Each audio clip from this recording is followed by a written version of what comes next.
You see these guys in the ivory tower, so to speak, or sitting in that owner's chair, that Yep. they're unhappy because they're not hunting anymore, Right. because they've been taken out of their natural God-given ability or their what excites them about the business. And the whole reason that so many people, especially those hunters, get in this business because, like you said early on, you were good at that. That was something that got you excited. You loved getting out there cold calling. You loved getting out there writing business.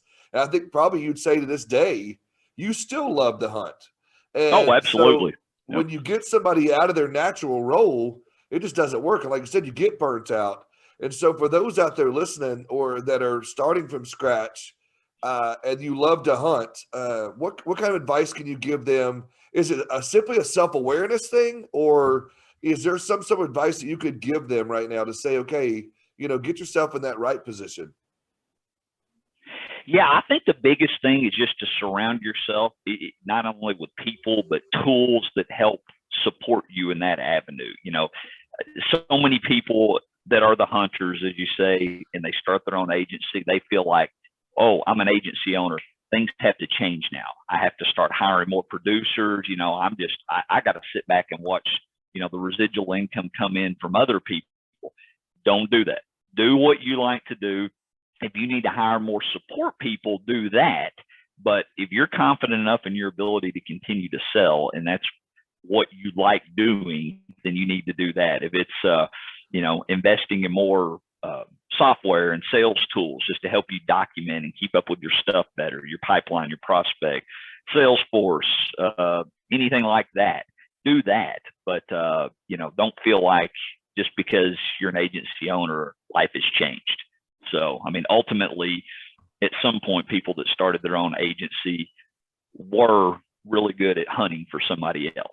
But let's do what we like to do. And that's just how we flow. He sits back and does his thing, and I'm going to bring in plenty of submissions for us, and he's going to have plenty of places to go with it. So, yep. And I also wanted to say, and that's another thing that I see too many times in an agency, someone that's an agency owner, especially young in their career, they're not willing to give up that equity in their agency to become better and to get to that next level.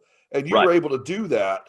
And Yep. that's another thing that I think that I would love to hear you talk on for just a minute, because that had to have been something, at least a conversation in your head. And maybe it was, like you said earlier, a no brainer. And you thought, honey, we're bringing on this partner. We're going to do is we're giving up half our equity or a percentage of our equity to bring this guy in, Yep. but it's going to make us better. And a lot of people aren't willing to have that conversation or willing to even have that thought process. So, do you have Yep. some thoughts on that you want to share with us? It's a greed factor. Anybody can be bit by it. But when I sit back at the end of the day, I'm like, what you can grow it to is so much greater if you're happy, you're less stressed because you're doing the things you like to do, and you've got options. I could have just done it 100% on my own.